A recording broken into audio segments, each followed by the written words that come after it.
Question number 158 sir. जी मंत्री जी।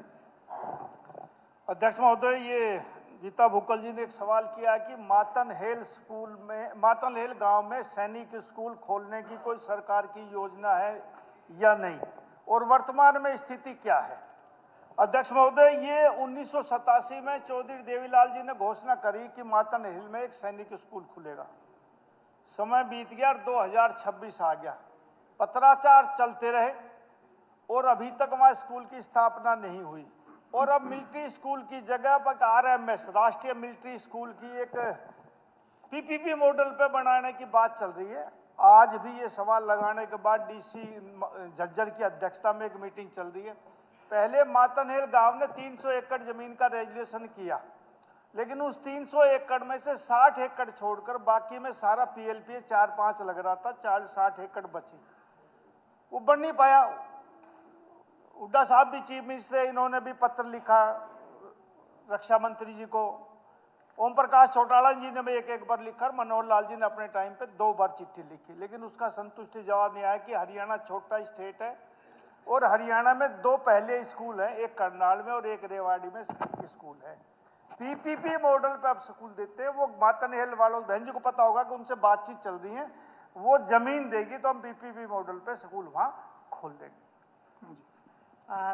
धन्यवाद मंत्री जी, आखिर आश्वासन ये मिला है, आप खोल जरूर दें। आपने कहा हरियाणा छोटा सा राज्य है, छोटा जरूर है लेकिन सैनिकों की धरती है। हमारा जो मातनहेल गांव है वो तहसील हेडक्वार्टर है, मेरा स्वयं का गांव भी है। और अध्यक्ष जी, हमने पूरा प्रयास किया इसको। 7 सितंबर 2003 को उस समय के रक्षा मंत्री माननीय जॉर्ज फर्नांडिस जी ने इसका फाउंडेशन भी रख दिया था। और ग्राम पंचायत मातनहेल ने 259 एकड़, पंचायत ने, रुड़ियावास ने 52 एकड़, कुल 301 एकड़ उसमें जमीन भी दे दी थी। भारत सरकार मिनिस्ट्री ऑफ डिफेंस के द्वारा एक सैनिक स्कूल को खोले जाने बारे इस समय आपने एक जवाब तो दिया है यस, और सेकंड में माननीय मंत्री जी आपने लिखा है the gram panchayat of village Matanhel Jhajjar is yet to pass the resolution. माननीय अध्यक्ष महोदय, आपके माध्यम से माननीय मंत्री जी को मैं कहना चाहती हूँ कि गांव की ओर से ये प्रस्ताव जो है पास कर दिया गया 2 बार। 2 फरवरी 21 में भी प्रस्ताव करके जमाबंदी और प्रस्ताव की कॉपी अध्यक्ष जी हमारे पास है।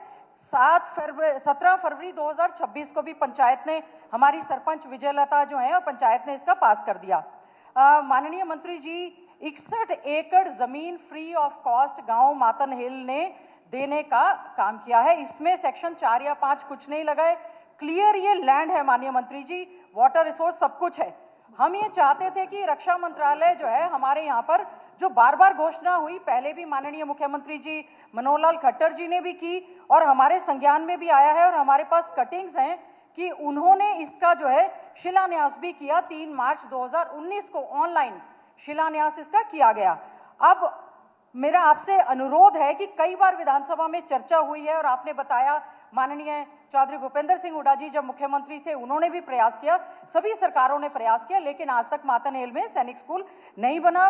ठीक है कि अब भारत सरकार ने निर्णय लिया है कि सैनिक स्कूल नहीं बना रहे, वो पीपीपी मोड पर 3 बार इसका फाउंडेशन हो गया लेकिन बना नहीं है।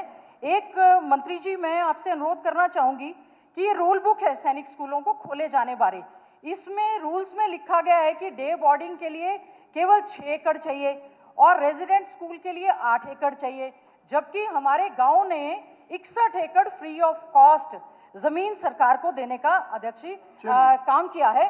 तो मेरा आपसे अनुरोध ये है कि गांव की जो मांग है, 1 सेकंड के लिए उसमें मैं आपका जरूर इसमें समय चाहूंगी, हमारे गांव की ये मांग है क्योंकि हम इसको उपहार स्वरूप फ्री ऑफ कॉस्ट जमीन पहले भी दी थी, आज भी देने के लिए तैयार हैं कि जो ये मंजूर हो चुका है पीपी मॉडल स्कूल, उसमें गांव के स्कूल को 10% का रिजर्वेशन गांव के बच्चों को उसमें एडमिशन में दे दिया जाए। और साथ ही साथ में जो है, क्योंकि दे रहे हैं इसमें ग्रुप डी की, क्लास 4 की केवल हम कह रहे हैं, क्योंकि सैनिक स्कूल जो है मिनिस्ट्री ऑफ डिफेंस के द्वारा चलाया जाएगा, इसमें 10% जो है ग्रुप डी की भी रिजर्वेशन जो है गांव के बच्चों को दी जाएगी। हम आपका धन्यवाद करेंगे। इससे अलग है प्रश्न से। नहीं, जमीन के बदले में सर फ्री दे रहे हैं, बाकी जगह ऐसी बहुत जगह है जहां गांव में फ्री जमीन दी जाती है, ये कोई बात नहीं। बहन जी ने क्या, हम 50 एकड़ दे रहे हैं, 100 एकड़ दे रहे हैं, तो अब यहाँ यूनिवर्सिटी खोल दो, ये कोई सरकार की कंडीशन नहीं होती, ना ब्लैकमेलिंग इसमें होती है। जहां तक ना कोई नहीं 10, अरे बहन जी बैठो, 10% इन्होंने कहा, वो मेरे हाथ में नहीं है। उनका भाव एक अलग है, ठीक है, वो शब्द निकाल देंगे भाई, उनका भाव कोई थोड़ा बात अलग है जी। 10% जहां तक डी ग्रुप की बात है, अरे एक मिनट यार दादा पहले बोल ले। नहीं मंत्री जी नहीं राव नरबीर जी आप प्लीज बीच में नहीं कोई बात नहीं। 10% जहां तक डी ग्रुप की बात है तो वो सरकार नेगोशिएशन कर सकती है, हम अपनी तरफ से हामी भर सकते हैं। और जहां तक एडमिशन की बात है वो सेंट्रल गवर्नमेंट तय करता है, उसमें हम बहन जी नहीं कर सकते। आपको भी पता है, आप भी 10 साल इस सदन की मिनिस्टर रही हो, उस हल्के में मिनिस्टर हो, यदि सरकार कर सकती है उस रिजर्वेशन उसमें, तो हम सबसे पहले पहल कर देंगे, ये मैं कह रहा हूं आपसे। चलिए अब इसकी सुनो दादागी।